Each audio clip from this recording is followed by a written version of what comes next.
राधे राधे। आप सभी का स्वागत है आपके अपने YouTube चैनल मेरी आस्था में। तो दोस्तों, बैकुंठ चतुर्दशी व्रत की ये कथाएं सुनने मात्र से होगी बैकुंठ लोक की प्राप्ति। तो दोस्तों, कहानी अच्छी लगे तो वीडियो को लाइक कीजिएगा और ज़्यादा से ज़्यादा शेयर कीजिएगा। तो दोस्तों, कहानी नंबर 1 है। बैकुंठ चतुर्दशी की पौराणिक कथा के अनुसार एक बार की बात है, नारद जी पृथ्वी लोक से घूमकर बैकुंठ धाम पहुँचते हैं। भगवान विष्णु उन्हें आदरपूर्वक बैठाते हैं और प्रसन्न होकर उनसे आने का कारण पूछते हैं।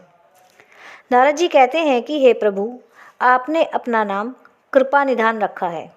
इससे आपके जो भी प्रिय भक्त हैं वही तर पाते हैं। जो सामान्य नर नारी हैं वह वंचित रह जाते हैं। इसलिए आप मुझे कोई ऐसा सरल मार्ग बताएं जिससे सामान्य भक्त भी आपकी भक्ति करके मुक्ति पा सकें। यह सुनकर विष्णु जी बोले, हे नारद, मेरी बात सुनो। कार्तिक शुक्ल पक्ष की चतुर्दशी को जो नर नारी व्रत का पालन करेंगे और श्रद्धा भक्ति से मेरी पूजा अर्चना करेंगे, उनके लिए स्वर्ग के द्वार साक्षात खुले रहेंगे। इसके बाद विष्णु जी जय विजय को बुलाते हैं और उन्हें कार्तिक चतुर्दशी को स्वर्ग के द्वार खुला रखने का आदेश देते हैं। भगवान विष्णु कहते हैं कि इस दिन जो भी भक्त मेरा थोड़ा सा भी नाम लेकर पूजन करेगा वह बैकुंठ धाम को प्राप्त करेगा। तो दोस्तों, कहानी नंबर 2 देखिए। करोड़ों सूर्य की कांति के समान वाला सुदर्शन चक्र जो शिवजी ने दिया था श्री हरि विष्णु को, तो इसी के बारे में है ये कहानी। पौराणिक मतानुसार एक बार भगवान विष्णु देवाधिदेव महादेव का पूजन करने के लिए काशी आए।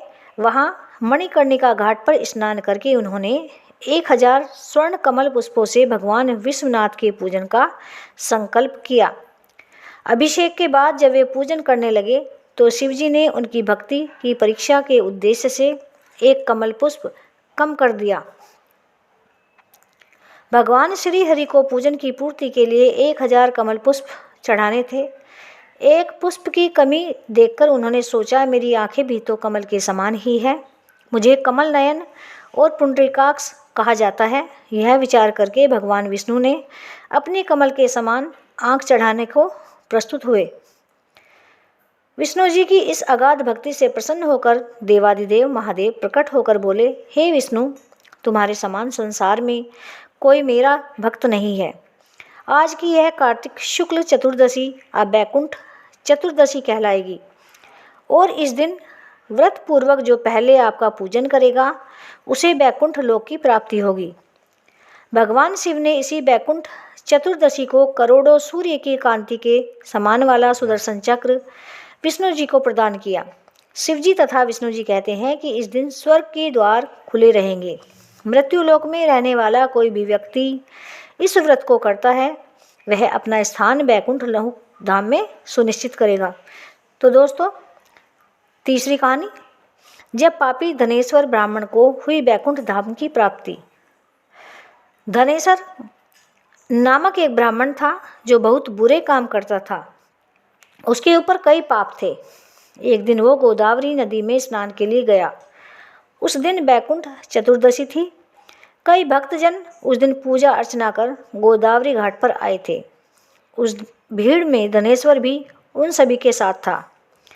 इस प्रकार उन श्रद्धालुओं के स्पर्श के कारण धनेश्वर को भी पुण्य मिला।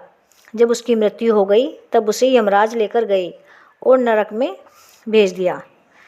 तब भगवान विष्णु ने कहा, यह बहुत पापी है, पर इसने बैकुंठ चतुर्दशी के दिन गोदावरी स्नान किया और श्रद्धालुओं के पुण्य के कारण इसके सभी पाप नष्ट हो गए, इसलिए इसे बैकुंठ धाम मिलेगा। अतः धनेश्वर को बैकुंठ धाम की प्राप्ति हुई। तो दोस्तों, कहानी आपको कैसी लगी कमेंट करके अवश्य बताइएगा और अधिक से अधिक शेयर कीजिएगा, लाइक कीजिएगा और यदि आप मेरे चैनल पर नए हैं तो प्लीज़ चैनल को सब्सक्राइब अवश्य कीजिएगा। तो दोस्तों, मिलते हैं अगली वीडियो में। तब तक के लिए राधे राधे।